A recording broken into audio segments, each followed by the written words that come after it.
It all begins with a group of explorers stumbling upon an Ice Age glacier containing a girl within it, an ancient goddess who had fallen asleep for thousands of years.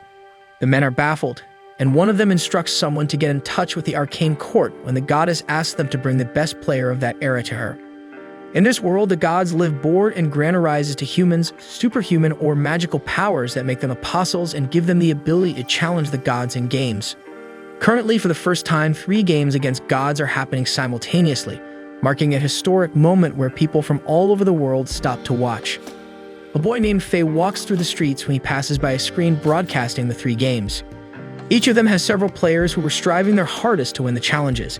However, despite all the effort, all the more than 100 apostles lose or give up on victory, concluding the 3 games without any wins for humans. Faye finishes watching the broadcast and decides to follow the path as he is also one of the challengers, who is actually well known as several people on the street identify the apostle. The guy goes to a place called the Ruined Branch Office of the Arcane Court, where other challengers recognize him as soon as he arrives. Faye is greeted by the manager Miranda, a person he hadn't seen in 6 months. The two enter the elevator, and the manager explains to Faye that a year ago, an ancient goddess was removed from permanently frozen ground, and she asked for the best player of that era, which is undoubtedly him. Faye remembers the incident as well as the fact that the goddess was taken to the Arcane Court, as it's a nearby location where she was found. Then Miranda explains that she is a peculiar goddess because in the past, she hid during a game of tag with humans, but fell asleep while hiding and took a freezing nap for 3,000 years, and apparently she is the avatar of fire in the form of a dragon. The manager also explains that the girl is a former goddess whose powers have been weakened, although she is still quite powerful, and therefore she should not be provoked because she could easily turn the city to ashes. Faye asks why they are dealing with such a dangerous goddess, and Miranda says that initially, no one knew her capability, but now they want him to keep an eye on the girl. The guy panics upon learning that he had gone there to be a watchdog for a goddess. Miranda explains that humans still don't know the reason for the descent of the higher spiritual beings, the gods, to Earth, and therefore they want to find out why the goddess is still there, and he is the only one capable of performing this task. Faye understands that he is the most qualified because the power of the gods is too great, and they can easily destroy humans. But as he has the Arise, which does not die, he is ideal for dealing with the girl, and Miranda reveals that it was the goddess herself who chose him. Next, the two enter the room where the goddess was waiting, and Faye notices the thousands of games that were everywhere, noticing that she clearly loves games. Then he picks up 2 dice and rolls them to get the numbers he wants. Miranda is puzzled by how he managed to do that, and Faye explains that all he needs to do is leave the opposite sides of the numbers he wants facing up and roll the dice with the perfect force to make them turn around. At that moment, the goddess appears, and Faye immediately notices the resemblance she has to a woman he knew as a child. Miranda introduces him as the best player, who managed to win 3 games against gods in the 3 years he became an apostle, and says he was appointed as a supervisor. Miranda introduces the goddess named Liolxie and asks the guy to introduce himself to her. However, Faye remains paralyzed, observing her resemblance to the person he knew in his past. The 2 girls don't understand what happened to Faye, and Miranda decides to return to her work and leave them alone to get to know each other better. But before leaving, she reminds Faye that he must do his best as a supervisor. As soon as Miranda leaves the room, Liolxie flies closer to Faye and tells them to entertain themselves in a game.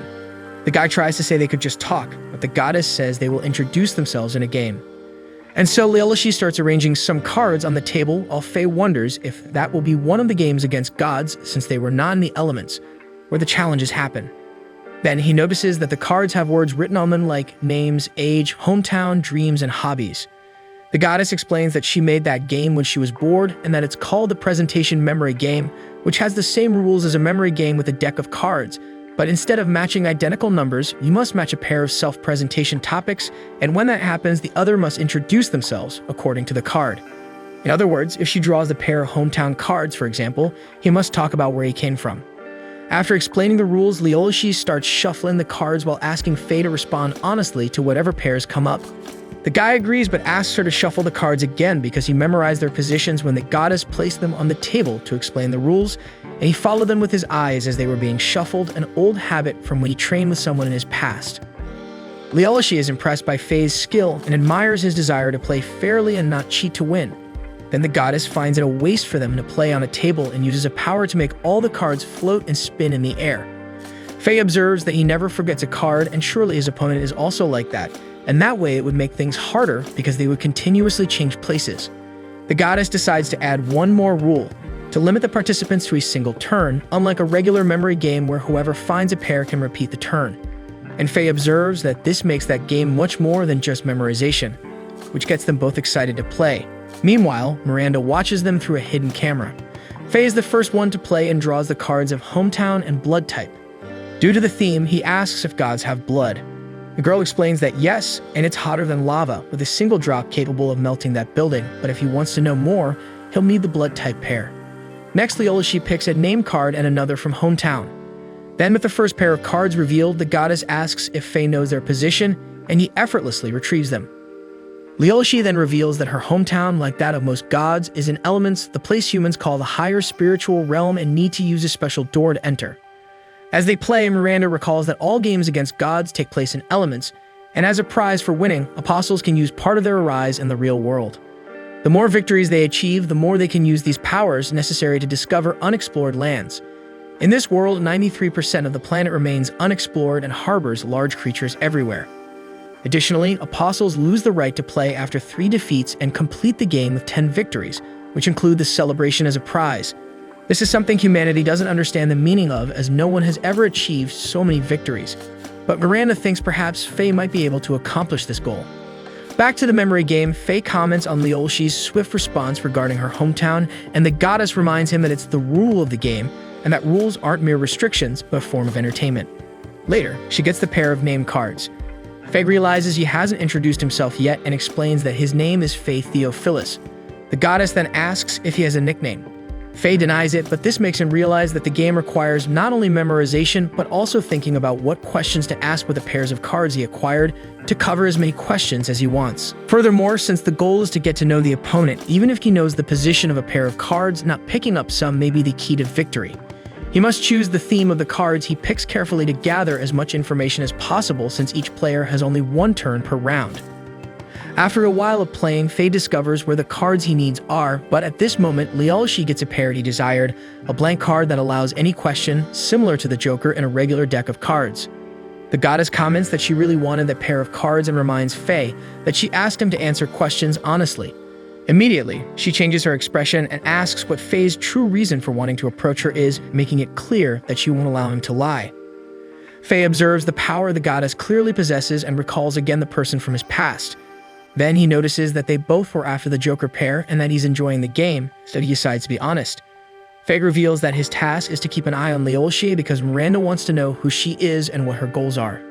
The manager panics, thinking that this will make the goddess furious and turn the city into ashes. However, Leolishi says she was already expecting a response like that and thanks Faye for his honesty and for playing with her. Leolishi says she wouldn't ask such a question to a human she doesn't know and asks Faye to call her just Leshy because he doesn't need to be formal with her since he answered her question in line with the game's objective, and the distance between them prevents them from properly enjoying themselves. Then, Leolishi floats the pairs of cards Faye acquired, being dreams, hometown, and hobbies. Faye realizes that the game's goal isn't simply to get the pairs, unlike the original memory game, because it didn't make sense for him to pick the name cards if he already knew his opponent's name. After all, that wouldn't provide any new information and he would have just wasted his turn. That additional rule of always being a single turn forced them both to weigh the cards and information they wanted to acquire. Faye admits that it was an enjoyable adjustment. Then Leolishi asks what Faye would have asked if he had gotten the blank cards. After all, to discover her goals as he wanted, he just needed the pairs of dream cards. Realizing that Leolishi was willing to clear his doubt, Faye asks why the goddess stays in that world and doesn't return to elements, and why she chose him among many other more skilled apostles. Leolishi explains that Faye is the only beginner with 3 victories, something very few achieved in a century, and that's why she wants to finish the game of the gods with him. She reveals that she came to Earth to play with humans, but found out she couldn't return to her world and become a goddess again without getting the 10 victories required in the game of the gods. Faye is surprised and asks if she knows what the celebration is, the prize for those who achieve the 10 victories. The goddess confirms and explains that the human theory is almost correct. The gods will grant 1 wish to the apostle who completes the game. But unlike what humanity deduce, it's not just 1 wish, but as many as the winner wishes to make. Then she pulls him and takes him to the entrance of the Divine Gate, which he recognizes as the dive center. Leolishi then says she's been waiting a long time for a human like him. After that, they both cross the Divine Gate and end up in a higher spiritual realm, where a huge creature resides. Before Faye could process what was happening, a small creature announces the start of the game, a god's tag. God causes a small destruction in the buildings around, making several pieces of the construction fall on top of the participants, and everyone starts using their arises to protect themselves. Leshy wonders why Faye isn't using his power, and he explains that his arise is immortality. At that moment, a huge chunk of debris starts falling right towards the girl. Faye gets worried, but Leshy easily destroys the stone, reminding him that she is an ancient goddess. The girl then says she can't use 100% of her power and finds it cute that the guy was concerned about her. 10 minutes ago, when Faye and Leshy passed through the portal and arrived in Elements, the guy observes that the place looks a bit like the city, and the girl deduces it has something to do with the god of that game, although she's not sure since she doesn't know all the gods. Next, the two see the other participants, and Faye greets a girl named Asta and explains to her that he barely returned and was already dragged to the higher spiritual realm. Leshy takes the opportunity to introduce herself as well, and everyone is shocked to see the ancient goddess there. She explains that she will participate in the game, but reassures them by saying she will be on the human team. At that moment, the small creature appears, welcoming everyone and introducing itself. It says its name is Meep and lives in the territories of the Titan god, and since it was already time, no apostle could sign up for that game anymore. So with the registrations closed, totaling 18 participants, one of them starts recording so the game can be broadcast to the rest of the world. Miranda watches the broadcast, holding on to hope that Faye is capable of fulfilling humanity's mission, winning the games of the gods. Meep informs that it will give the game instructions, and a man reminds that the Titan god likes battle games. Then a girl analyzes the ancient games against that god, realizing that with that number of participants, they will have a 14% chance of winning. The man keeps hope alive as their chances increase in a fighting game with Leshy by their side. However, Meep warns that Titan is tired of battle games, so that one will be a game of tag among the gods, a game none of the participants had heard of until then. Faye asks if it's like a normal game of tag that would happen within the area of the buildings, and Meep confirms, making it clear that it's not allowed to leave the area with light. However, unlike a normal game of tag, they can lose without being tagged, and so Meep finishes explaining the rules of the game, without revealing the other way to lose and without telling them what they would have to do to win. To make matters worse, they would all have 5 minutes to flee, but Titan gets impatient waiting for the time to pass and starts the game before they even have the minutes to run. Back to the present, the participants have difficulty escaping from Titan, who pursues them at high speed. So they all scatter and try to blend in with the shadows of the buildings around, leaving 4 other players with Faye and Leshy, including Asta. One of them suggests that the group hides inside the buildings because even though it's a game of tag, it's safer to hide. Asta thinks it's a good idea and starts heading towards the entrance of a building, moving away from the group. However, Faye asks her to wait and explains that it doesn't seem like a good idea since the god knows their approximate location. At that moment, Titan appears and heads towards the girl, who doesn't even have time to try to run. Everyone thinks Asta will be disqualified from the game, but instead, she remains in Elements and her body turns red. Then the girl's wind magic starts coming out on its own and attacking her group.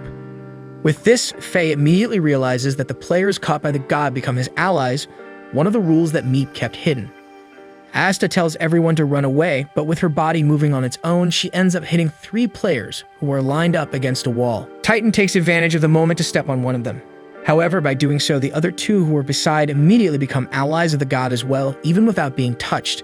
So Leshy and Faye run away, as they were the only ones left nearby, and that place was clearly no longer safe. Titan chases the 2 when suddenly he changes his mind and goes after another target, but Asta appears to continue the pursuit. While fleeing, Faye observes that in just a few seconds, the game went from 18 against 1 to 14 against 5, and if the others are also caught, it will be 17 on the god's team against the 2. Furthermore, the guy notices that only half of Asta's body turned red, which means she wasn't completely out of the game. So, with just a glance at Leshy, his partner understands what he was thinking. The 2 pick up the pace to hide from Asta and attack the girl with a trash can, covering her body to prevent her from releasing her wind magic. Then Leshy touches Asta, causing the girl to return to the human team. Because they discovered the second hidden rule, which allows them to recover lost players, Titan sees the 3 as main targets again and resumes chasing them. For safety, Faye asks Asta to hide somewhere, leaving only him and Leshy to escape from the god. And so the 2 start running again, and Leshy observes that they are just running, but they still don't know how to win. Faye also remembers that Meep said they could lose even without being caught, so they have to find out the winning condition as soon as possible. As the 2 were thinking in complete synchrony, Leshy observes that they think alike and that Faye is taking the game very seriously. The guy confirms and says that game is quite exciting. The ancient goddess is happy and says that when humans take games against gods seriously, they become more fun, which reminds Faye of the girl from his past who said games are for fun. However, despite finding the game exciting, Faye still wanted to discover the condition for winning. The two keep running until they are surrounded by the other 15 players who ended up being caught. In other words, only Faye, Glacier, and Asta remain on the humans' team, totaling 3 and 16, including the Titan. So they flee into a building, and the goddess destroys the connection it had with a neighboring building to prevent the Titan's allies from following them, gaining them a few seconds. However, the god was also on his way, and they still had to figure out how to win. Reflecting on this, Faye realizes they needed to make the players switch sides, finally unraveling all the hidden rules of that game, which was a mix of tag, hide and seek, and another game, one he doesn't need to mention because Leshy understands immediately what the guy meant. And so, knowing what they had to do to win, the two split up, with Leshy in charge of luring the other players out of the building, while Faye decides to head up to the rooftop. As they both proceed with the plan, the Titan god destroys all the buildings around, and Faye realizes he's planning to checkmate the game and hopes they can execute the plan in time. Then, as soon as he reaches the rooftop, the Titan finishes destroying the surrounding buildings and heads to the only one left, where Faye is to end the game with his own hands. And thus, the god hits Faye, making all the other players lame at having one less player on the human team. However, contrary to what everyone thinks, the guy remains on the same team thanks to his power to not die because his Arise is actually God's favorite, which allows him to escape from that tag rule of the game. But still, at the moment, the game is 16 against 3. However, Faye tells the Titan that unlike what he thinks, that is about to change because the hidden game in that tag is Reversey. So the guy explains that throughout the game, he realized that the city symbolizes a board, and they are the pieces. The god's team plays first and takes the pieces for themselves, which is when a person is tagged. Then the humans play and manage to make the players return to the human team as if the piece were flipped. Furthermore, Reversey is a game that ends when the board is full and no more moves are possible. And in that scenario, it's when all the buildings are destroyed, where the winner is whoever has more pieces on the board. Additionally, Faye explains that when a guy was tagged by the Titan and 2 others changed teams as well, even without being tagged, it was because they were thrown against the wall in a way that they were lined up, which according to the rules of Reversey, would flip them to the opposing team. Then the guy finally reveals that his goal was to distract the Titan for Leshy and Asta to take action. At that moment, the girls come out of hiding and Asta throws 7 participants against the wall, leaving them lined up as before. Then they touch 2 people, causing everyone in the rows to be reversed, changing the score to 10 humans against Man the God's team, just in time for the last building to collapse completely. And thus, the game ends with the humans as the winners, with the Titan god accepting his defeat. With the game over, everyone returns to the human world and Miranda celebrates the victory, as it had been 35 days since humanity last won against the gods, making the tag game receive the highest viewership in the world. She thanks Faye for giving them that victory and asks how it was for him to partner with the former goddess because the two were so in sync that they didn't seem like a newly formed duo. Faye says it was amazing how the two understood each other with just a glance and comments that the former goddess is truly impressive, as if that were the reason for their teamwork result. But Miranda says she doesn't think it happened because she was a former goddess, but because it was him and Leshy working together. She also mentions that the former goddess used to play alone before meeting him, making the guy remember his past when he also used to play alone. Miranda continues to say that even at that time, Leshy was very strong and had no opponents, but now that the two are working as a team, Faye can finally fulfill his dream of beating the god's game and winning whatever prize he wants. After that, Faye goes to Leshy's room, where he meets the former goddess, who was watching recordings of the tag game for the 4th time, to analyze what the two could have done differently.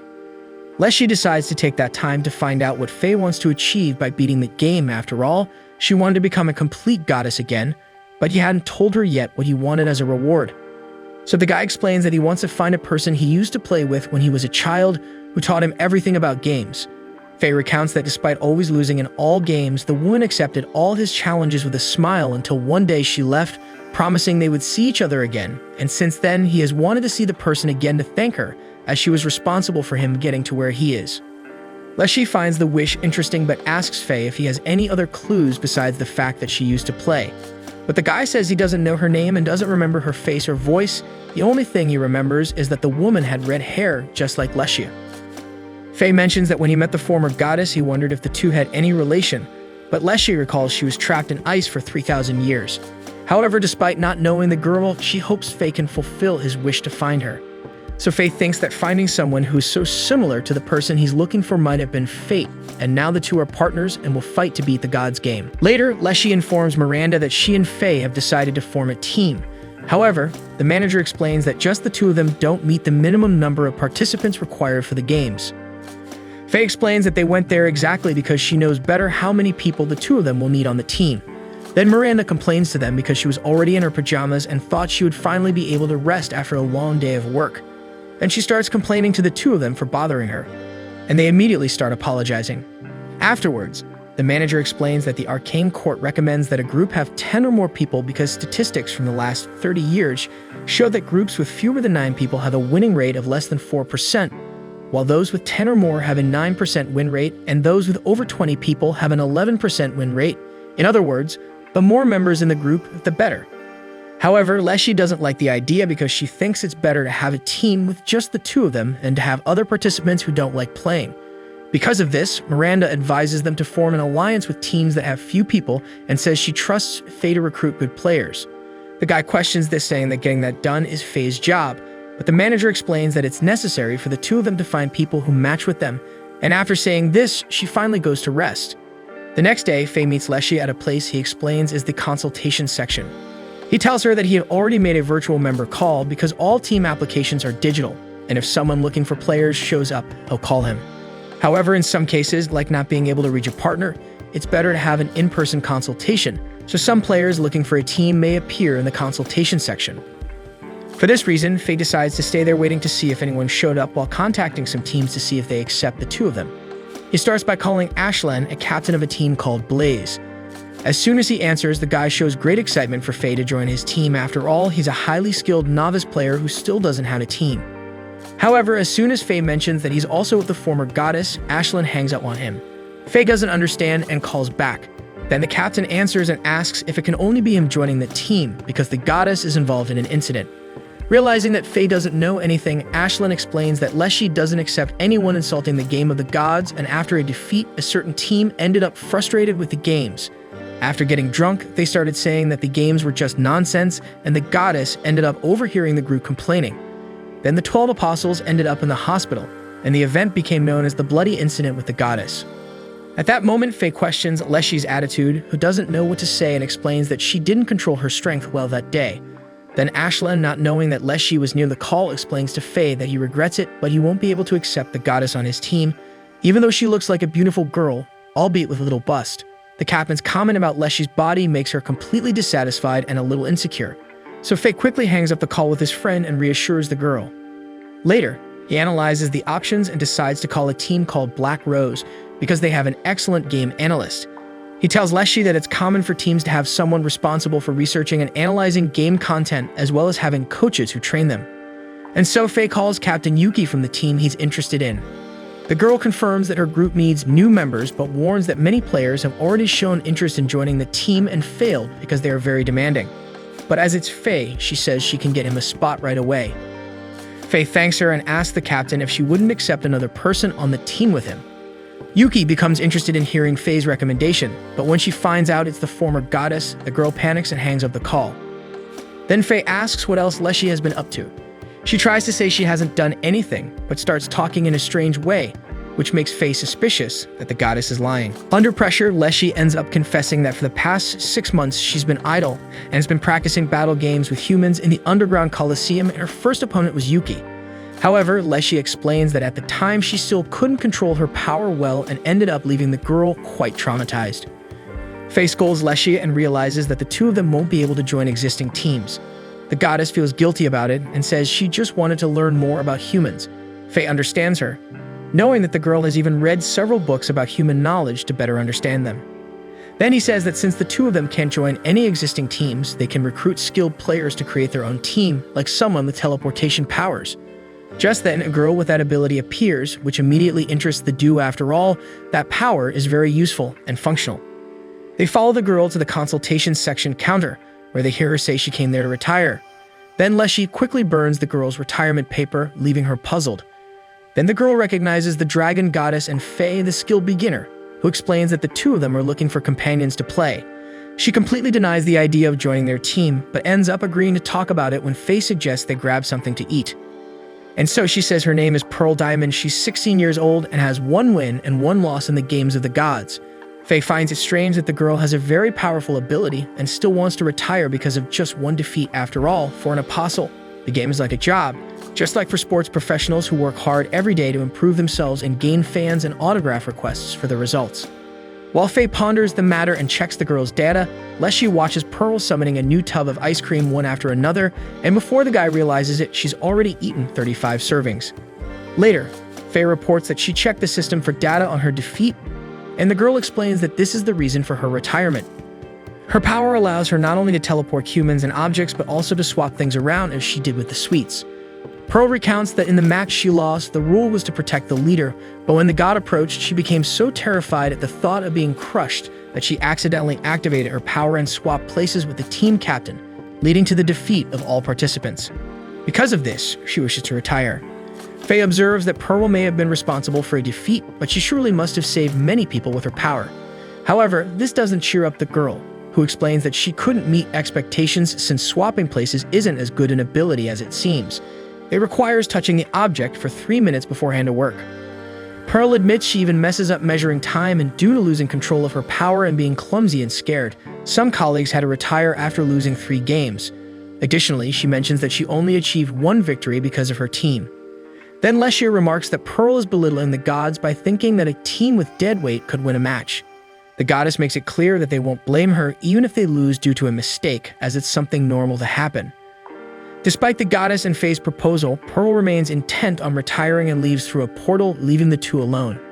This makes the guy remember once again the person who used to play with him in his childhood, who said that games are meant to be fun. When Leshy asks if they're going after another person, Faye says they'll research which dormitory Pearl is in because he finds it a waste for things to end like this. The goddess asks if Faye thinks this because of the girl's power, and he explains that he doesn't actually want Pearl to retire because that way she'll be afraid of games for the rest of her life, which would be a real waste. And so the two head to Pearl's room. They ring the bell, but no one answers, and Leshy discovers that the door is open. Faye fears that Pearl has already left and enters desperately searching for her, but in doing so, he catches the girl changing clothes. After Pearl dresses, she explains that she usually uses portals to enter her room and thus forgot to lock the door, feeling embarrassed that the guy saw her changing. Next, the girl explains that she became a player at the same time as Faye and always admired him for being so good right off the bat, which is why she doesn't think she's the ideal person to join his team because she would only be a burden to everyone. Faye disagrees when he notices several bags in Pearl's room. The girl explains that she prepared snacks as a way to apologize to her former colleagues for making them lose the game, but none of them accepted the apology and even said she wasn't worthy to see the team captain. Leshy gets irritated with the situation and says that none of the team members, not even she, understand that whether winning or losing, what matters is having fun and playing again, as well as understanding that it's natural for a god to win in a game of gods. And for this reason, it's not fair to put all the responsibility for the defeat on one person. Pearl is happy to see how Leshy thinks, but insists that there's nothing she can do about the situation. So Faye tells the girl that she can clear her name. He suggests that the 3 of them play a game with Pearl's old team to help them win and show her potential, because even though it's frustrating to end a game with a loss, it was just 1 loss and she still has the right to challenge the gods in other matches. Pearl is unsure of what to choose, and Faye tells her that they'll try at least once and he won't insist afterward. So the girl is moved by the way she was recruited by the 2 and agrees to participate in a game of the gods with them. However, when the time for the match arrives, Pearl becomes completely nervous from the way her former teammates are staring at her. Before they enter the higher spiritual realm, Miranda appears and informs Faye that she had to break rules to tell him the day Pearl's old team called Inferno would play, and for this reason, it's important that they win. Additionally, they attract a lot of viewership. Then Miranda reminds Pearl that the whole world will be watching the match and she must do her best. This makes the girl even more nervous, but Leshy reminds her that the goal of the 3 of them is to have fun. The players begin to pass through the portal to go to the elements, and the goddess starts to take Pearl. Still, the girl remains desperate and says she's not ready. Then Faye reminds her that they make up for mistakes with victory. And so, after Pearl receives all the support, the 3 pass through the portal and end up in the sky.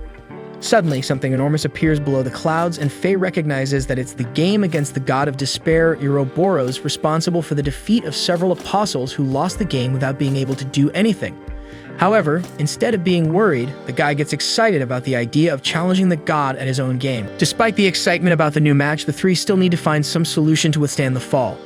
Faye thinks that teleportation would be a good way out, but Pearl explains that her power has a limit of 100 feet, which wouldn't help much at that height. So Leshy uses her ability to make them fall at a slower and safer speed. However, as they approach Uroboro's body, the girl encounters obstacles. But despite not having a very good landing, everyone falls safely. They meet with Pearl's and Faye's former group, and Faye asks them to exchange some information. A man introduces himself as the captain of the Inferno team, Orvin Miskets, and greets Pearl, who immediately apologizes to him for what happened in the last game.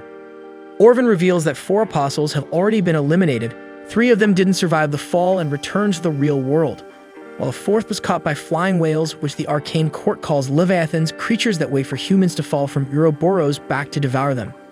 The situation of that game worries some participants because if they lose the match, they would have to retire, but the captain motivates his team, reminding everyone that the game is being broadcasted to the world. At that moment, Faye notices the sadness of that sad game at corner, thinking it's useless to explain the gods' challenge since no one has ever managed to win. Faye grabs the creature, which reveals that Uroboros is playing Forbidden Word, where the objective is for them to make the gods say a certain word, which is the condition to win. However, figuring out what the word is part of the challenge, which excites Faye. The group discovers that Uroboros' body is very large, measuring 10,000 meters, being by far the largest god. Suddenly, they all fall into a trap, and the Meep explains that they will only be able to leave that place when they discover what the forbidden word is. Leshy says that surely the word has something to do with the game, and everyone starts making attempts when the Meep remembers to warn that they have already said the forbidden word at some point in that match, prompting all players to try to remember everything they have said. But even with several guesses, Faye is the one who guesses the word ouch, which Leshy and Pearl said when they fell, something that has been said twice. And so the group is free from the trap and moves to another part of the god's body.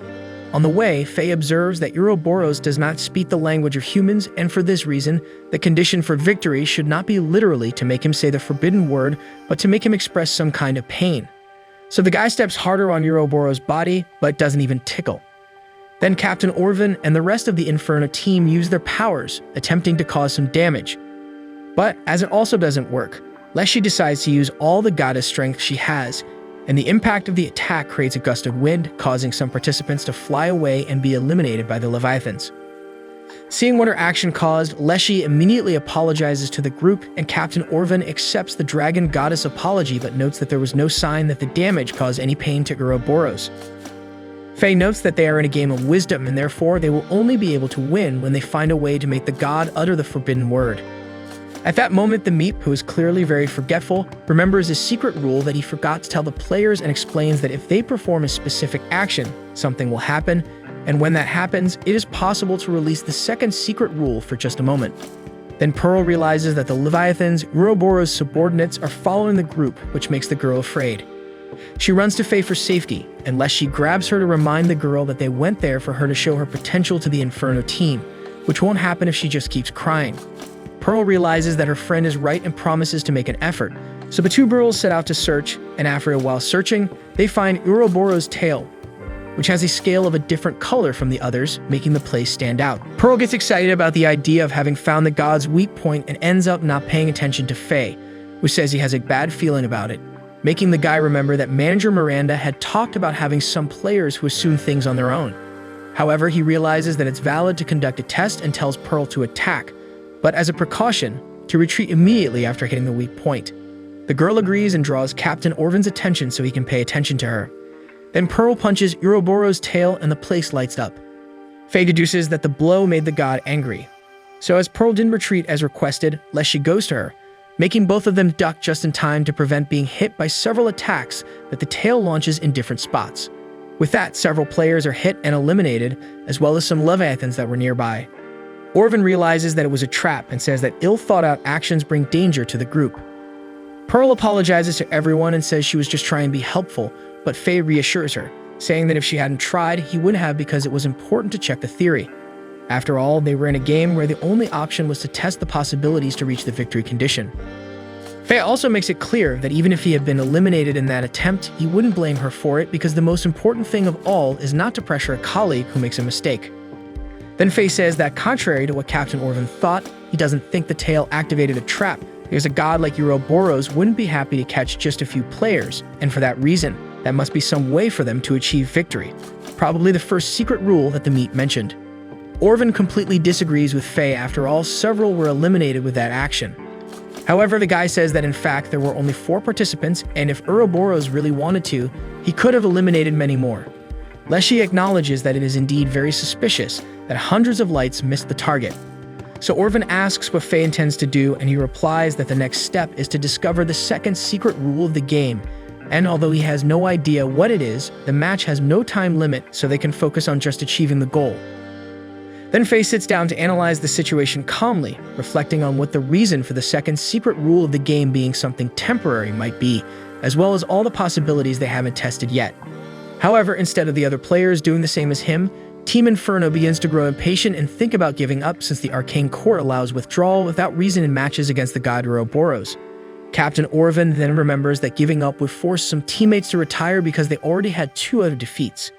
This makes everyone remember that this way out would be an option if it weren't for Pearl's mistake in the game they played together 6 months ago. And they start yelling at the girl, who feels bad about the situation and guilty. Leshy immediately gets angry at seeing the group humiliating Pearl and says that if they want to leave so badly, she can return them to the real world herself. However, she then calms down and explains that she didn't get angry in that way because of the discord they have with Pearl, but because everyone is upset, even though they are in such an exciting and fun game. The group finds it strange that Leshy is enjoying that situation and thinks it's because she's a goddess, but the girl observes that Faye is a human, clearly enjoying every moment of the game. The guy kept reflecting on what happened when Pearl activated the first secret rule when he decides to activate it again. He warns that this will probably result in more casualties than last time, but tells the other players that even if they lose, they should keep watching the match via transmission because he promises to win. Next, Faye asks Leshy to hit Ouroboros' tail as hard as she can. The former goddess obeys and launches a mega attack, causing all the thorns in the region to light up, unlike last time when it was only 1. As a result, a jet of powerful lights is released, hitting everything around, eliminating all the players except Faye, Pearl, and Leshy, who protect the 2 from the counterattack. The blow irritates the nearby Leviathans, causing them to start trying to attack Ouroboros. Pearl asks why the god's subordinates would be doing that, and Faye says that no one ever said what they were in the game, and with that reaction, it is possible to understand that they are neutral monsters. Next, the guy grabs Pearl and takes them both onto the Leviathans, while he realizes that Ouroboros has finally started to move.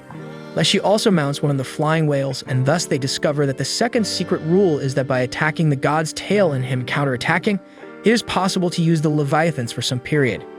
At that moment, the Meep appears all happy that someone has finally reached the last part of the game, with only them left to make Ouroboros feel pain and say the forbidden word. Leshy notes that first they need to discover the god's true weak point, and Faye deduces that it's on the underside of his body. After all, they hadn't found Ouroboros' eyes anywhere above, and the weak point can only be in a location that can be found only when mastering the Leviathans. And so finally, the trio finds Ouroboros' eyes, being his true weak point. However, as they get closer, they discover a defense system. When approaching one of the eyes, the other one launches attacks, making it necessary to think of a method to approach safely. Suddenly, Faye and Pearl realize that the eyes of the Leviathan they are riding started blinking, deducing it to be a way to indicate that their time controlling the creature was ending. Then Leshy springs into action while Faye whispers something in Pearl's ear and asks her to do what he instructed at the right moment. Next, the Leviathan rises high and Faye jumps to another creature, trusting Pearl to succeed in his plan. He draws Ouroboros' attention so that Leshy can approach without being caught. The idea works, and the goddess strikes one of Ouroboros' eyes, causing it to crack. However, the other eye launches an attack at the girl, making her fall. But that was also part of the plan. Next, Faye approaches to finish her attack. Captain Orvin and his team watch the match's transmission and think the guy won't be able to deliver the blow in time before the other eye launches its attack.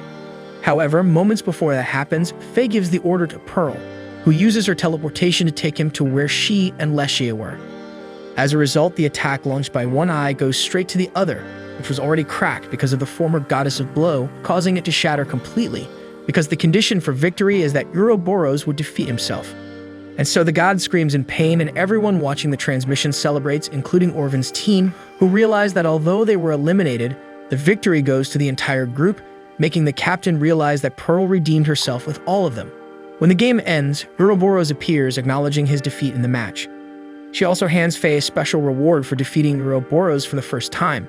a fragment of his eye being a god's crown, which allows whoever has it to summon him.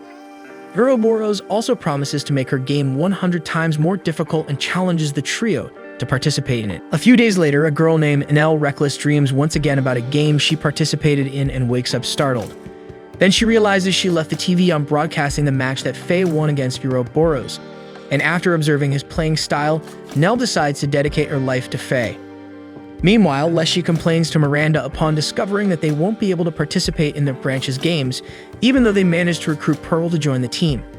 The manager explains that they can't participate due to the huge waiting list of players, something that happened precisely because of Faye and Lesha, as Ouroboros' defeat is unprecedented in history and stimulated many apostles to participate. A branch team made a request at the same time as the three of them. However, Leshy refuses to give up on participating and decides to forcefully steal the Divine Gate. Faye then comments to Miranda that they need to do something because the former goddess may cause trouble if deprived of games. Miranda agrees and suggests that the group participate in the World Games Championship. And so the team takes a train trip to the city of the Malra Sacred Source to participate in the World Championship. Along the way, Pearl notes that they can't even thank the people who retired and used their arises to protect the city and develop the outside world. They also remember that Miranda had explained that the World Games Championship is a competition to which athletes from all over the world are invited. She also mentioned that Ouroboros' defeat led to the three of them receiving many requests from different cities to participate in the championship, as apostles who win difficult matches against gods are treated as heroes. After the manager explains everything to the team, Pearl uses a dark game to decide which of the cities that invited them they should go to. The girl is excited that they can choose and feels honored to be in charge of deciding this, and her dart ends up hitting the city of the Malra Sacred Source, thus determining the group's destination. In the present, after a long journey, the trio arrives at the location and Leshy is excited to explore the game stores and discover which games are famous there, but Faye reminds them that they should first visit the Malra branch. At that moment, Pearl notices a girl, Nell, with a welcome sign for Faye's team, which makes the three of them find it a bit suspicious. After all, she was a complete stranger. Nell had been looking for them everywhere when she notices Faye and the girls looking at her. The trio is startled by Nell's excitement and decides to flee, but she uses her arise, which gives her absurd speed and easily catches up with the group. Faye is impressed by the girl's superhuman physical strength and asks if she is an apostle. Nell then introduces herself and explains that she's a former player from the city of Malra who watched his match against Ouroboros and decided to be his subordinate.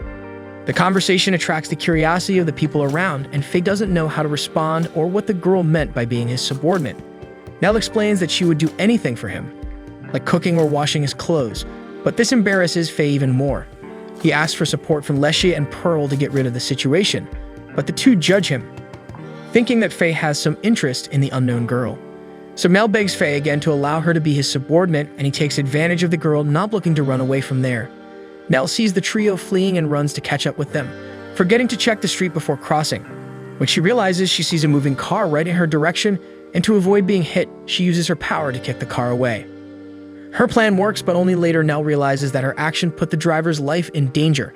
Worried that she caused an accident, she ends up falling behind, and Faye and his team manage to reach the Malra branch without being followed. As soon as they arrive, he notices the statue of the water spirit, Undine, when the people around recognize him as the apostle who defeated Ouroboros. Then, a tall man appears behind Pearl, and she is startled by his presence. She runs to ask for help from the local guard, thinking the man was someone dangerous, but then discovers that he is the manager of the Malra branch of the Arcane Court, named Balegar Lans. The manager takes the team up the stairs of the building to his office on the 8th floor, refusing to take the elevator due to it being a healthier option, which leaves Pearl a bit sad about having to climb so many flights of stairs. On the way, Balegar explains that the main event of the World Games Championship will be in 3 days during the Gods' Play. For the event, they rented the city's sports stadium and sold 10,000 tickets. Balegar also says that the next day there will be an intermunicipal match, and he would like the three of them to participate because several players want to compete with the former goddess and with Faye, known as the best rookie in recent years. Faye agrees to participate, and Pearl is delighted by the popularity of their group, thinking that she must also be becoming famous for participating in the game where Ouroboros was defeated. But as the manager remains silent, the girl worries that her popularity may not be as good as Faye and Leshy's. Later, Balegar takes the trio to a room to show several photos of the previous year's World Games Championship, including those of the people who came to the city as guests at the time. Leshy notices that in one of the photos, the team wears black uniforms, and Faye remembers that that color belongs to the best team of the branch. The manager takes the opportunity to explain that the golden embroidery on the uniform indicates that it belongs to the main branch of the Arcane Court. At that moment, an apostle in a black uniform named Dax Gear appears and recognizes the team as visitors from the ruined branch due to the uniform's blue embroidery. Balagar observes that the player always seeks to meet the visitors before the games and begins to introduce Dax to the group, but the guy interrupts the manager to introduce himself. Dax also treats Faye's group like any other, which makes Balagar reprimand him. After all, that's the team the former goddess belongs to. However, the guy doesn't care about it and makes it clear that he won't give them any special treatment because he's only interested in knowing if the three of them are good players or not. Leshy is happy to meet an apostle who only has eyes for games, and Pearl notices that Dax wears a black uniform. The manager then explains that he is a newcomer who joined the branch a year ago and assembled his team much faster than anyone else in the world, besides winning against a god in his first match. He also mentions that so far, Dax has won 3 games and lost 2, becoming the current representative of the Malware branch. Impressed, Pearl comments that the guy is a prodigy just like Faye. Dax agrees, stating that the 2 players were destined to meet. He also praises Faye's victory against the gods Titan and Ouroboros and invites him to join his team, named Tempest Cruiser. Dax explains that he is gathering talented players from around the world because he intends to form the strongest team in history and completely dominate the game of the gods, with Faye being the missing piece. However, Faye thanks him for the invitation and compliments, but clarifies that he came to the city only to participate in the World Games Championship. Dax accepts his refusal and leaves, although it seems he is not giving up on getting what he wants. Later, Faye talks to his team and explains that he has been thinking about what kind of game they will participate in, and in his research, he accidentally came across information about Nell. He reveals that she retired a month ago with 3 wins and 3 losses, and although not a very special number from what he saw, she was a good player because she followed the captain's orders well and cared about supporting her teammates. However, in a game called God's Statue, where 3 players were needed to press a button, the group used the 4th participant as bait to attract the attention of the god. But when that participant was disqualified, they all panicked upon seeing that the god went into full surveillance, and the captain ended up surrendering without even trying to find another solution.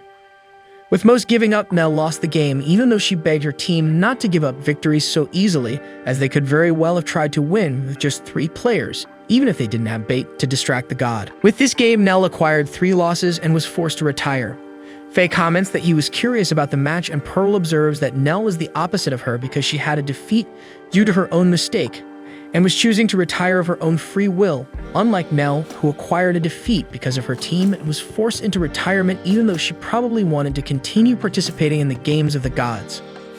Faye agrees that Pearl may be right and regrets running away from Nell before she could explain her situation better. At that moment, the doorbell rings and Pearl goes to answer, thinking it's the manager, Balagar. However, upon opening the door, she discovers Nell pretending to be a room service employee. Nell tries to maintain her disguise, but everyone recognizes her by her voice and hair color. Then Nell runs away before Faye could explain that he wants to talk to her. After stopping running, Nell wonders why she fled like that when Dax appears and says that doing something so pathetic doesn't suit her. He continues, saying that they both entered the branch as colleagues 2 years ago, but unlike her, he survived. Dax then asks what sets them apart, and Nell braces herself to hear something offensive, but he replies that the difference between them was just the team, because despite her ability, she was unlucky with her allies. Next, Dax asks Nell to join his team to help with her skills as an analyst, but she declines the invitation, stating that she has already decided to only be part of Faye's team and doesn't want to be part of any other group.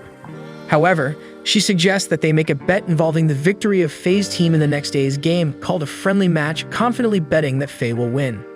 And so the next day, the trio prepares to play, excited to participate in a championship at a venue as grand as that sports stadium.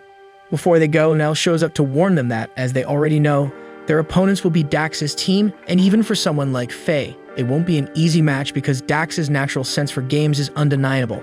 But even so, she says she'll be cheering for the 3 in the audience, and they must win no matter what. The trio is surprised to learn that Nell came there just to tell them that she'll be rooting for them, but are happy nonetheless. Then the team heads to the stadium, where a huge crowd awaits. Dax greets them and makes it clear that he came there to be the winner and is not willing to be humiliated, and Faye observes that his opponent is intense, making it clear that this is a compliment.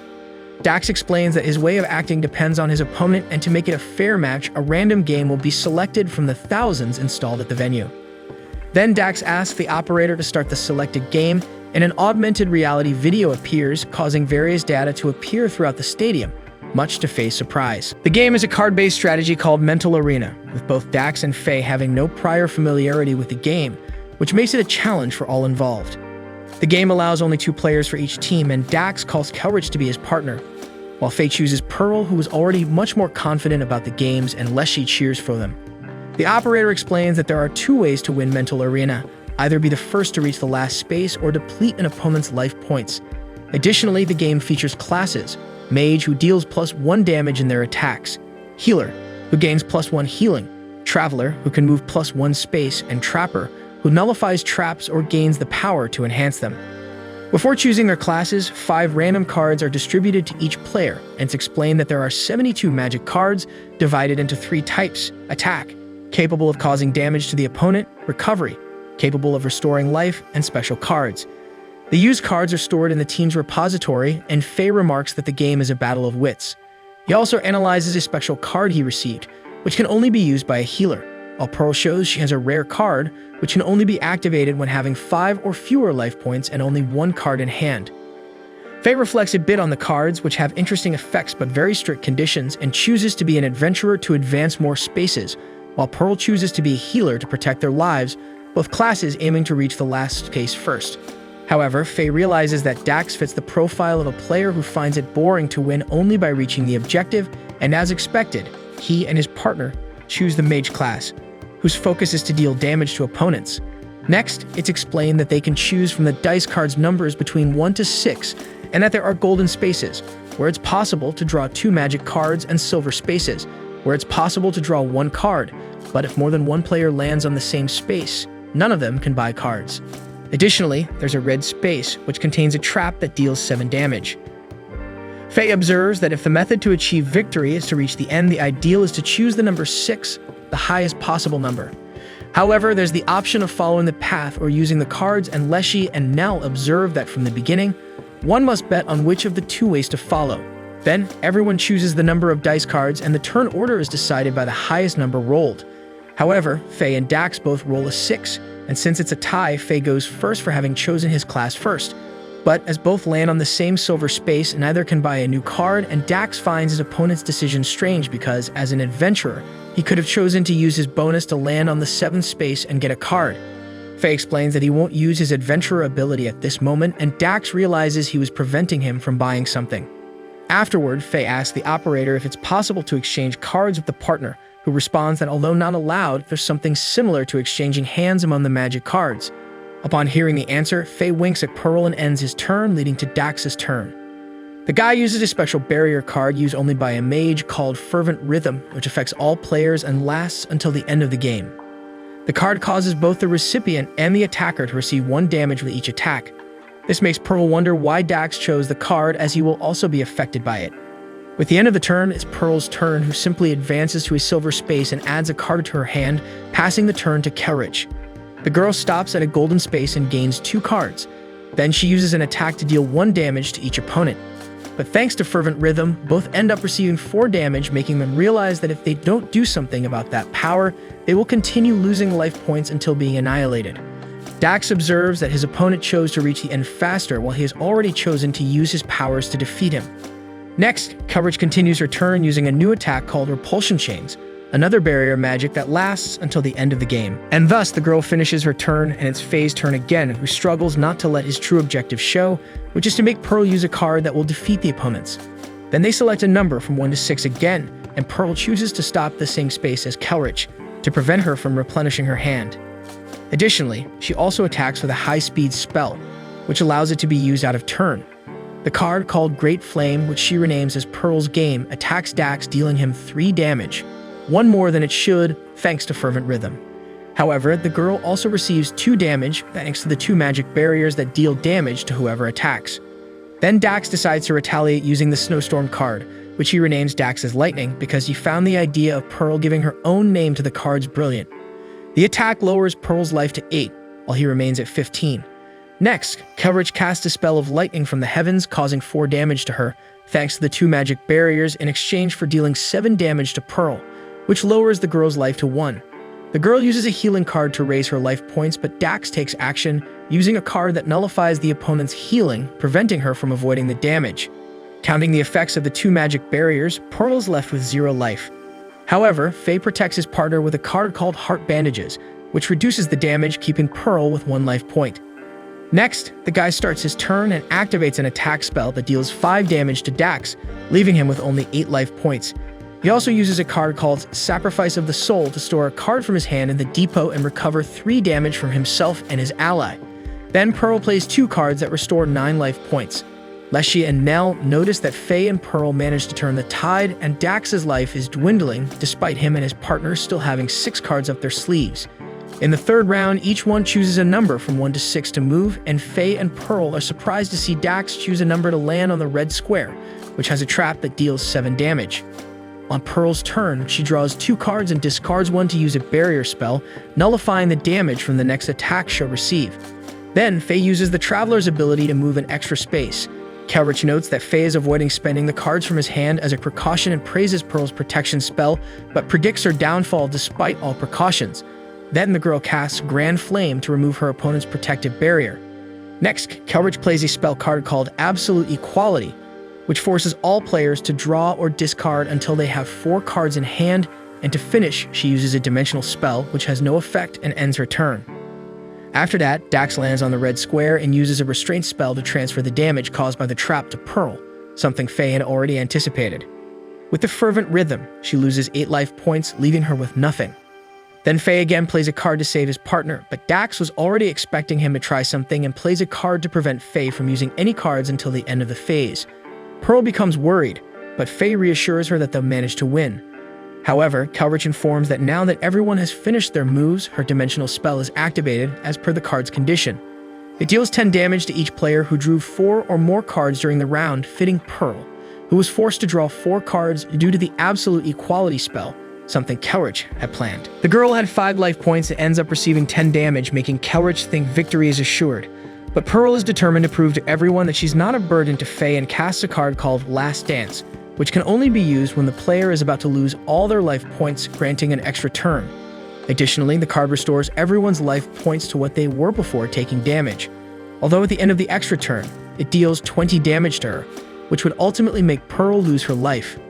In other words, she had to win in that extra round or lose the game. Despite the risks, Pearl remains confident in her ability, and Faye also demonstrates full belief in the partner he chose. To start the turn, she activates the spell Vibrations of Life, which restores 10 life points, bringing her total to 11, while Dax was only left with 4. Then the girl casts a counterattack beam, healing 6 damage to him thanks to the Fervent Rhythm. To protect himself, Dax uses a first aid card, leaving him with only 1 life point, but Pearl casts the Grand Flame to inflict more damage. With that, Kelrich takes action and plays 2 of her cards to restore her partner's life, leaving Dax with 3 life points. However, Pearl anticipated that they would have healing cards and plays her penultimate card called Words of the Past, which doubles the damage of a phase's attack on an opponent, meaning she manages to deal double damage to Dax, totaling 7 points altogether. Dax is impressed with Pearl and acknowledges that she's not just a burden to Faye but remains calm in the situation because he still has a card that can transfer all the damage he receives to Kelrich, who still have a lot of life points. With that, Dax and his partner are left with 3 life points, while Pearl, in theory, would end her turn and receive 20 damage. Pearl becomes sad and apologizes to Faye because she tried to win without his help, but she's still very inexperienced in the games for that. Faye disagrees and says she was a great partner after all. They both won anyway. Kelrich is confused because Faye is prohibited from playing any cards and Pearl wouldn't be able to turn the game around alone. But the girl explains that finally the conditions of her last and rare card were met, allowing its use, which granted bringing a card from the depot back to her hand. So Pearl chooses the special healer card called Heartache. Dax and Kelrich are surprised because at no point did they use this special card, even though it was already in the depot. And Leshy remembers that Faye placed it in the second phase of the game as a way to switch to the healer later, which was why he asked the operator if it was possible to switch cards with his partner. Faye explains that he only used another card after placing the special one in the depot to divert his opponent's attention, and that from the beginning, the plan was to win through damage. Dax and Kelrich are annoyed to realize they were deceived, and the girl questions why he didn't choose to be a wizard since it was the ideal class for dealing damage. Faye explains that they had many healing cards in their hands and could lose if they engaged in a direct damage contest, whereas with that mental game, they had a better chance of winning. With a special card, Pearl transfers the 20 damage points she would receive to Dax, finally causing the guy to lose all his life points. And so Faye and Pearl end the game as winners. Dax admits he underestimated the girl and says he and Faye are destined to be rivals because he intends to play against both of them in many other games. Then Dax promises the audience that he will commit to surpassing himself to become even stronger, which makes the losing teams cheer much stronger than the winners. However, Faye doesn't mind because for him, all that matters is that it was a fun game. The next day, Leshy is all excited to find a rare game in the town of Malra. The vendor compliments the goddess's keen eyes but warns that the board game is legendary and too expensive for a girl like her to afford.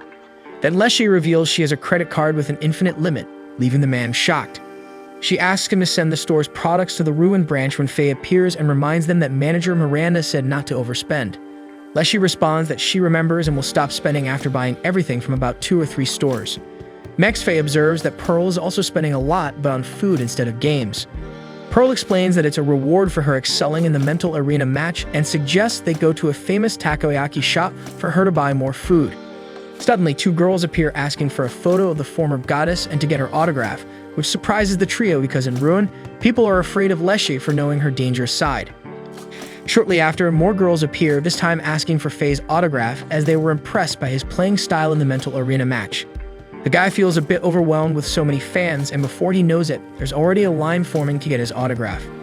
As Pearl was crucial to her team's victory in the mental arena match, the girl thinks she'll soon have a line of fans too, but she ends up realizing she was very wrong about that, which frustrates her. After some time, Faye and Leshy finally finish giving their autographs, and the former goddess asks for her partner's autograph to keep as her greatest treasure, just like humans usually do. The guy agrees to give Leshy an autograph, but since they didn't have any paper, he considers going to a stationery store to buy some. But the goddess stops him and suggests he autograph the back of her bow, because then she'll always have his autograph and will feel more unique. Faye feels shy but does as Leshy asked when Pearl arrives with more food and asks why the two were so close. The guy starts explaining that the goddess asked for an autograph from him, while Nell watches the 3 from afar behind a bush. Suddenly, a crowd appears and surrounds Dax. Pearl realizes it's the filming of Dax's lunch, a live broadcast where tens of thousands of fans watch him eat in real time. She mentions that there are rumors that the income from this broadcast is twice the salary of an apostle when Kelridge interrupts and says it's because Dax is extremely popular for being smart, handsome, athletic, and a first-class player who cares about his friends. The girl also thanks them for the game they had the day before, and Pearl asks if she participates in Dax's lunch. Kelridge explains that no, for her, the guy is just a business partner. However, after bidding farewell to the trio, Kelridge joins the other girls who were watching Dax eat, showing herself to be a big fan of him, which explains all the praise about him. Faye comments that everyone in town has very unique habits and asks if Nell agrees. The girl, who was hiding watching the 3, stands up surprised to have been discovered, and the group explains that they noticed her presence from the beginning. Nell then asks for permission again to help Faye and explains that having lost the gods games 3 times, she can no longer fight but can be useful as a team analyst. Faye declines the girl's request, and she asks if she can collaborate as a domestic worker, but this time Leshy declines the request. Then Nell apologizes for wasting the group's time and begins to leave. But before she goes, Faye asks if she's really satisfied with just being on the list or being a domestic worker. After all, it's clear the girl wants more than that. Nell is a bit confused, and Faye tells her he's going to meet with the Arcane Court the next day. And so at the meeting, Belegar announces that the 3 will finally have their main game, a battle of wisdom with the gods, as there are currently 3 of them. The manager also explains that to meet the 10 members recommended by headquarters, 12 apostles from the Malra branch were selected to complete the team. Then Nell, who was also at the meeting, asks why she's there. Faye said she'll be cheering for them because teammates should cheer from close by, and even though it's not what the girl wants, she must trust and do it for now. Even without fully understanding what Faye was planning, Nell promises to cheer for them with all her might. Later, the 3 pass through the portal and arrive at Elements. This time it's a desert, where they meet Dax and Kelridge, as well as a girl named Camilla and her team, who according to Dax only came to fill numbers. The guy also says that this event is Faye's moment, and even though the 2 are rivals by fate, he's looking forward to seeing him play. Faye promises to give his best as always when suddenly a pyramid appears in the middle of the desert, making everything around it tremble. Then the meat from the game appears welcoming the 15 participants and notes that this is a number of apostles well below what the god expected. Nevertheless, the meat closes the registrations and begins to explain how the game will work. Each participant receives a flower button that, when blooming, can gain 3 different colors, with a golden flower, called the sunflower, another black, the poison flower, while the others are white, the sandflowers. The goal is to offer the sunflower at the altar at the top of the pyramid, and for that reason, the game is called Sun Relay. Faye estimates it's about 2 miles to the goal, and Leshy would take less than 5 minutes to reach it if there were no obstacles along the way, which there surely will be. Meep keeps explaining the game and says that the gods' team will be responsible for stealing the flowers. At this moment, several giant feline golems emerge from under the sand, and Pearl finds them all cute, but soon becomes scared when she sees how big the cats are. The felines are the gods' main defense team, and Meep explains that they will all carry a flower, and whoever has theirs stolen will be disqualified, which applies to both players and cats. However, if the sun's flower is stolen, the entire team loses. For this reason, there are 2 ways to win. Offer the sun's flower to the altar at the top of the pyramid, or steal the opposing team's flower. Since the sunflower determines victory, those from the sand serve as camouflage, while the poison flower serves as a trap because the player who steals it will leave their entire team stunned for 5 seconds, preventing them from moving, attacking, or even defending themselves. In other words, it's interesting to let the opposing team steal the poison flower. Faye observes that if they manage to make the cats steal their poison flower, Leshy could steal as many flowers as she wanted during the 5 seconds the beasts would be stunned, but the opposite would also lead them to defeat. This leads him to conclude that the team needs to protect the sun's flower and plan a way for the cats to steal their poison flower. Then everyone checks the color of the inside of the flower they receive and finds out that Pearl got the sun's flower and Kelrich got the poison, while the others got the sandflower. Next, Beep warns that the exchange is free, and they can carefully decide which player will get which flower. Then everyone realizes that due to the distance from the pyramid and the speed the felines must have, physical ability will be important for victory. For this reason, Faye thinks about leaving the sun's flower with Lesha. However, the girl thinks that maybe it would be more interesting for her to take the poison flower because the gods' team will think she's taking the sun's flower, as it's the most obvious option. Faye agrees with the idea, but even so, they still need to decide which player gets the sun's flower. He reflects that the person who gets it will need superhuman strength and asks if any of the apostles present have such an arise. Several participants raise their hands, including Kelrich, which surprises Faye and the others. The girl explains that her arise is a physical enhancement of the superhuman type and also has self-defense, so it's not a bad idea to leave the sun's flower with her. Faye responds that he will take Kelrich's powers into consideration and asks Meep if it's possible for them to exchange flowers during the game. The creature responds yes, but if someone is left for a moment without any flower in hand, it will be considered stolen, leading the player to be disqualified. In other words, even if they throw the flowers to each other or Pearl uses her power to switch places, the participants would be disqualified due to the brief moment they were left with 0 flowers in hand. Then Faye asks if it's possible to throw the flower to someone else in a tight spot, and Meep responds yes, but it only serves to save the flower because the participant who throws it will be disqualified. This makes Faye observe that they have to strive for perfect teamwork to protect the sun's flower together, and Dax says it's up to Faye to decide who gets which flower. Camilla is shocked by this decision because the guy always wants to take on the lead role. Then Dax remembers that he lost the bet he made with Nell when he was defeated by Faye in the mental arena match, and therefore at that moment he's only interested in seeing how his rival will deal with the gods. To help Faye decide more clearly who gets what, Camilla shows the arises and the history of all the members of their team to him, who quickly analyzes everything. Then Faye asks all the apostles to hand over their flowers so he can shuffle them. Then he reflects for a moment on who should get the suns and poison flowers, and after making his decision, he distributes the flowers. Then Faye asks everyone to check the color of the flower they received without letting anyone see. Camilla asks him to at least inform who has the sun's flower, but he refuses to tell and informs that as part of his strategy, because if they know who has the flower that determines victory, they will try to protect the person without even realizing it, which will end up revealing it to the god. Dax observes that this is a good strategy, and Faye concludes that the god is used to that game, so the team has to come up with a new strategy that he has never seen before. With the strategy defined, Meep starts the game and the god Matmatiu appears at the top of the pyramid, bringing with him a strange noise that Faye wonders if it's telepathy. Pearl is curious to know if there is a predecessor to the god since he is called Matmatiu, but he denies it and explains that everything in that world is part of the game, including his own name. Then the god gets a flower, and Faye thinks there is a good chance it's the opposing team's sunflower, since it would be safer for the god himself to have it. That Matmatiu asks the humans to play with all their physical and mental strength when he sees Leshy and Faye standing still. The god is at a loss for what's happening, and the two speak at the same time that they carry the sun's flower. Meanwhile, Ouroboros gets tired of just waiting for Faye to invoke her and decides to go look for him herself. Back in the game, Balaguer and Nell watch Leshy and Faye talk about having the sunflower. She suspects that one of them might actually have the poison one, and Balaguer asks if there's a chance they're both lying. The girl ponders for a moment and acknowledges the possibility, which only heightens her curiosity to see the match through to the end. The other players are also puzzled by Faye's plan, but Dax grasps it and decides to go along, thinking that if he can't fool his friends, he won't be able to fool a god. As the game begins, the 15 apostles start running away from Mathieu, who summons his army of 1667 feline golems, considering the numerical difference fair. While they struggle to flee, Camilla observes that the situation isn't favorable for their team. Coverage decides to take the lead and proves to be much faster than the others, even without activating her Arise. However, the god's army also speeds up and starts running at 50 miles per hour, prompting Faye to realize that at this rate, they'll be caught in 30 seconds. Suddenly, Leshy asks the players in front to dodge, and Dax yells for Courage to jump back. One of the felines, a long-distance mage, creates a sandstorm in front of the group, halting their advance. At that moment, one of the cats manages to capture a player. The other tries to defend their friend but ends up caught as well. With both sandflowers stolen, the two players are disqualified. Then several felines advance towards Camilla, and she shields herself with her Arise, freezing them. More of the army appear, and Dax uses his power, dubbed Dax's Hurricane, to send some cats flying.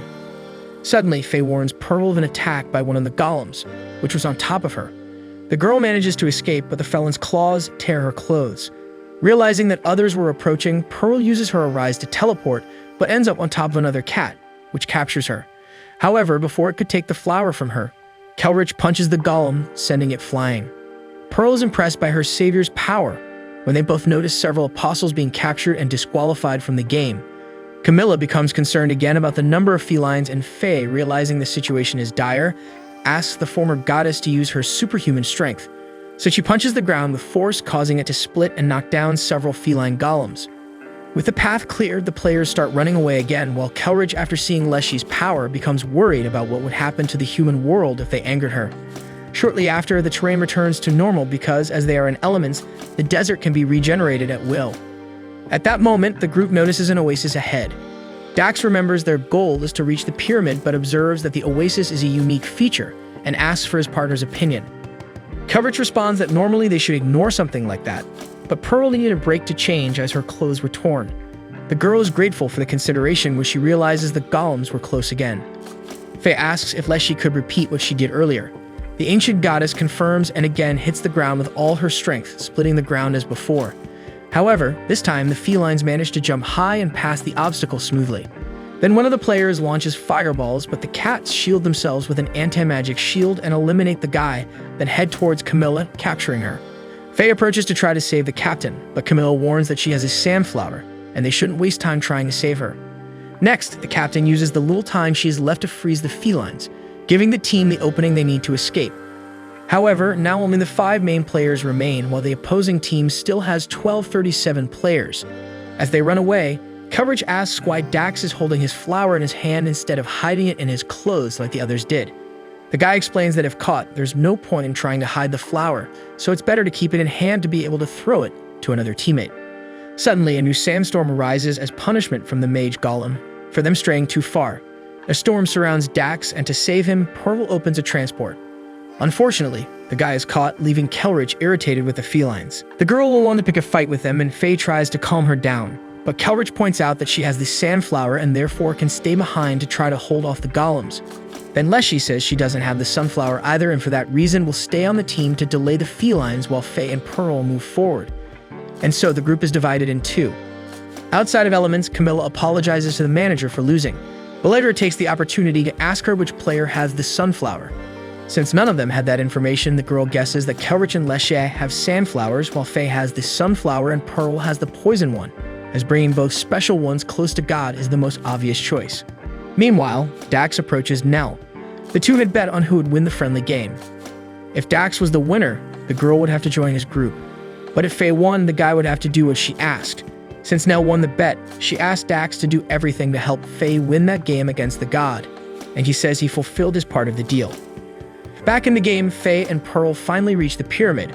where the guy admits to his friend that he's the one carrying the sunflower, which would grant victory when offered at the pyramid's altar. Pearl promises to support Faye as much as she can, but the god challenges them to climb to the top, where the altar is, and summons his army of felines, which appear behind the duo and capture Faye. Pearl is worried, but he reminds her that all that matters is the flower and throws it to her. With that, Matmathieu understands that it's the sunflower and sends the felines after it. So Pearl climbs the pyramid as fast as she can until she reaches where the god was, who challenges her to pass through him. The girl uses her rise, and her opponent thinks she teleported to the top of the pyramid. But shortly after, he realizes that Pearl was actually on top of him, determined to win by stealing the sunflower from the god's team, which was on his staff. With a surprise attack, she manages to grab the flower, but contrary to what she thought, it was the poison flower, which paralyzes everyone on the team for 5 seconds. Matmathieu celebrates the fact that the girl fell into the trap and shows that his true sunflower is in the oasis, completely camouflaged in the middle of the forest. The god doesn't mind revealing the location of his flower, as he was about to find out where the opponent team's flower was due to another effect of Pearl taking the poison flower. First, he checks the 2 flowers he got, Pearl's and Faye's. The first one that opens is a sandflower, and the god thinks how interesting it would be if the other one were the poison flower. But upon opening the second flower, he discovers it's another sandflower, which even surprises Pearl. Then Matmathieu uses the advantage he gained to check Leschy's and Kelrich's flowers, who were still fleeing from the cats. However, neither of them had the sunflower, which leaves the god completely confused, as there were no other players left. At this moment, Faye appears, revealing that he has the flower he's looking for. The guy explains that before being caught near the pyramid, he was with 2 flowers because one of the players was disqualified without having his flower stolen. When Dax, the player who had the sunflower, was caught by the sandstorm, he sent it to Faye through the portal. Besides, the guy moved further away from the golems than he should to deliberately activate the sandstorm as a way to hide the action of throwing the flower. After explaining everything, Faye asks the god if that wasn't an interesting game. Matmathieu agrees, but challenges the human to climb to the top without being caught by his army. However, right at that moment, he is paralyzed. Leschy, who had the poison flower, says the god erred by not stopping the felines when he realized that Pearl and Faye didn't have it, because as the cats continued chasing the girls, she was captured, activating the trap at the most opportune moment for the team. Matmathieu remains confident since the flower's effect only lasts 5 seconds. However, the god didn't count on Kelrich's superhuman powers, who uses his strength to throw Faye to the top, where he leaves the sunflower on the altar, thus achieving another victory thanks to the teamwork of the team. With that, the god admits defeat and leaves the sunflower with Faye as a prize. After leaving Elements, Faye goes to Nell and tells her that she knew she made Dax give his best so that he could win. The guy thanks her for that, and the girl says she just wanted him to win. Faye asks if she doesn't want anything else, and Nell admits she wanted to play on his team as an apostle, although it's not possible since she lost 3 games and was forced to retire.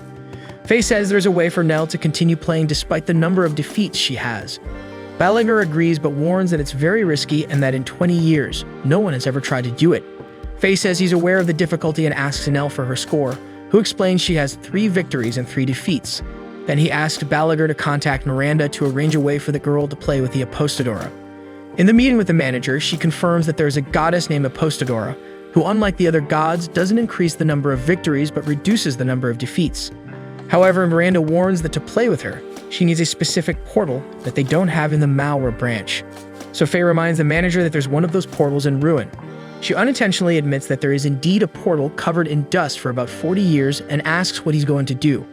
Then Faye explains that he will give up one of his victories so that Nell can challenge the Apostadora to remove one of her defeats.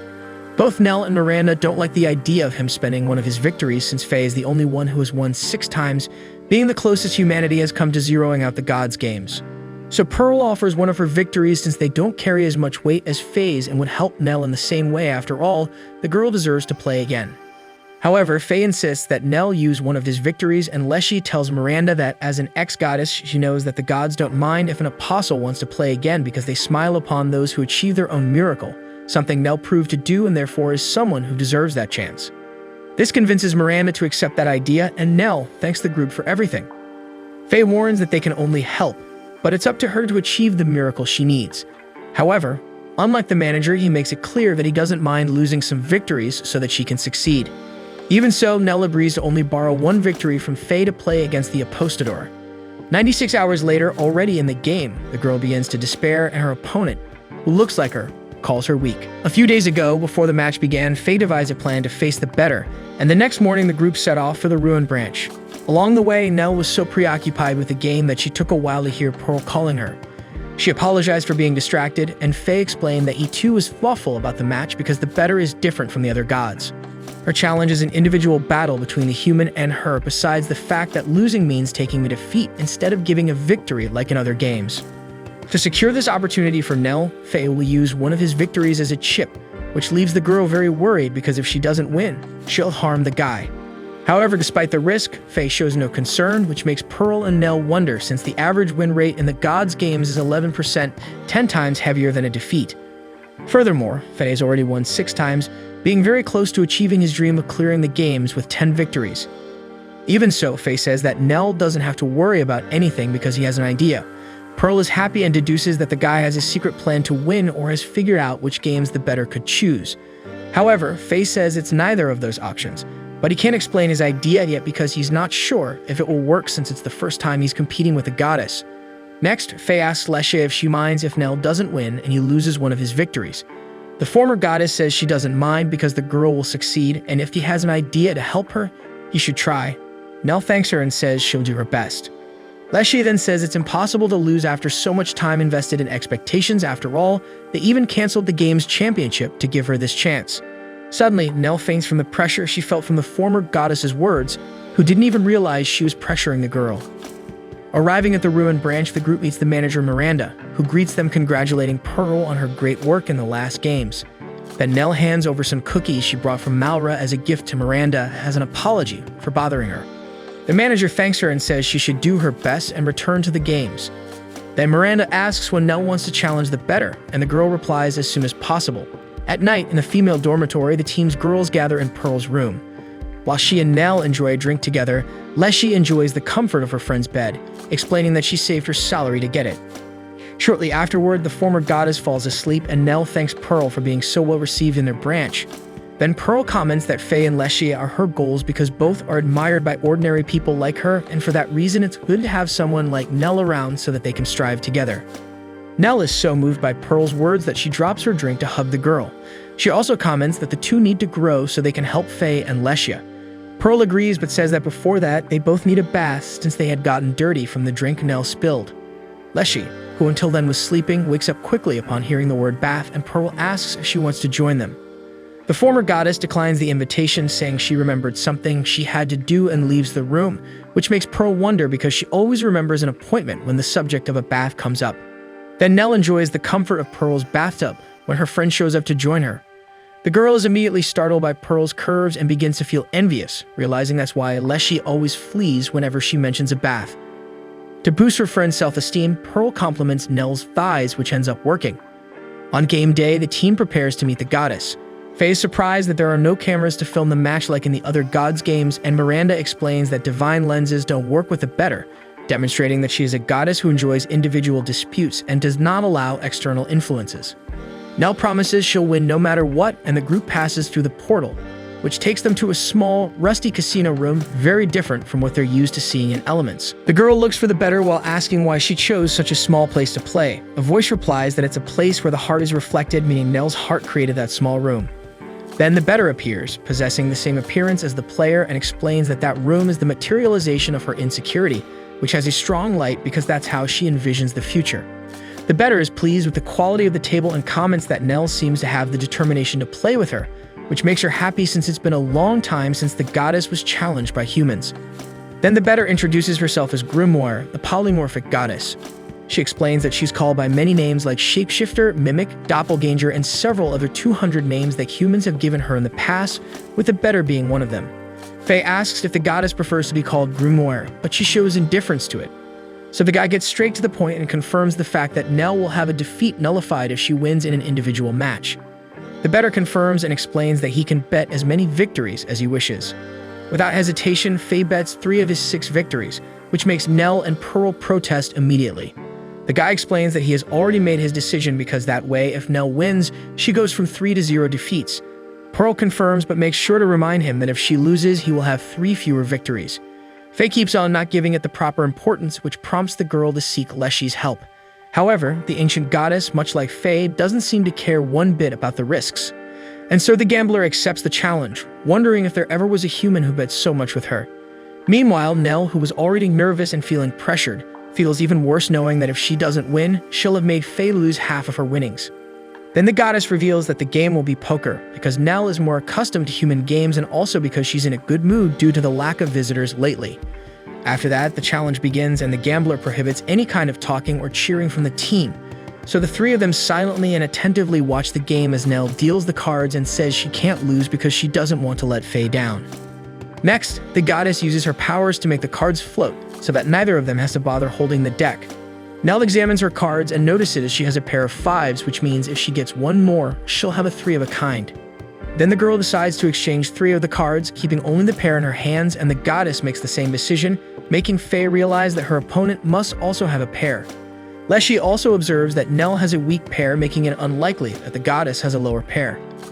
After that, the gambler lets Nell choose first how many chips to bet, and the girl chooses to spend 2 chips. Then Grimoire bets all her chips, showing that she didn't earn her nickname of Gambler for nothing. This action makes Nell feel quite confident because the goddess has shown she's very confident with the hand she has. The girl realizes she only had 2 choices, either bet everything 2, ending the game with just 1 round, or give up, which would make her lose the chips she bet but leave 3 to continue the game. Nell carefully evaluates the situation, wondering if the gambler was just bluffing or actually has a good hand. The girl then remembers the consequences of losing and decides to give up the bet, forfeiting her chips. Then they reveal the cards they had, and Pearl is relieved to see that Nell made the right decision because if she had continued with the bet, she would have lost the game. In the second round, Nell receives another 5 cards, getting an even worse hand than before. For this reason, she decides to exchange 4 cards from her hand, keeping only the ace as it's the best in the game. Meanwhile, the goddess chooses to exchange only 1 card, making the girl quite nervous, because this decision shows that her opponent probably already has 4 combinations. Nell becomes anxious and considers trying to bluff to make the gambler give up, but she realizes that if the gambler has a 3 of a kind, her plan wouldn't work. So the girl decides to bet 2 chips to show confidence. But even before finishing her sentence, the goddess raises the bet, forcing Nell to bet all her chips to continue. The girl is afraid of losing and ends up giving up just like she did in the first round. The goddess regrets the decision and reveals that she actually had nothing in her hands, which means Nell would have won if she had continued with the bet. The player is confused because the goddess had exchanged only 1 card previously, even though she didn't have a good hand. Her opponent explains that the cards don't matter because she realized that if she bluffed, Nell would give up because she doesn't want to win. The girl starts to disagree, and the goddess explains that before the game started, she said she couldn't lose instead of saying she would win, showing a fear of losing greater than the risks necessary to win. And so the two of them go to the third and final round, where Nell bets her only chip and hopes to get good hand. Unfortunately, she doesn't receive anything valuable, but she realizes she still has some chance if she gets a 3 or 8. So Nell chooses to exchange only 1 card, and the goddess notices her intention but explains that combinations like that are strong exactly because they're not easy to get. However, the girl continues to hope to get one of the 2 cards needed for victory, as that was her only chance to win. The gambler observes her attitude and recalls that the gods smile upon those who perform their own miracles, not on players who are cornered and rely on a miracle like her at that moment. Nell ignores the goddess's words, but she ends up drawing an ace from the deck. Then her opponent shows that she has a 3 of a kind, confirming the girl's defeat. The gambler says that instead of trying to avoid losing, Nell should have chosen a strategy for victory, as she missed the chance to bluff in the previous round and win. The girl is so upset about losing that she ends up falling to the ground while the goddess calls her weak. With the defeat, the gambler takes the 3 winnings that Faye bet on her friend, while Nell would remain with her 3 defeats. Then the goddess says goodbye to the group and starts to leave, but Faye says it's not over yet and reminds Nell to go easy before the game. Then the guy challenges the goddess to an individual game against him because he was sure she would like to keep playing. For this, without hesitation, Faye bets her remaining 3 winnings and says that if she wins, Nell will have no losses. The gambler accepts the challenge and destroys the place to create another environment, according to the current player, choosing a god's casino called 3 Cheats. Hey folks, if you're digging this anime and want to see more, drop a like down below and don't forget to subscribe to the channel. We need your support to hit 90,000 subscribers. Every subscription counts and helps us grow our community. Catch you in the next one.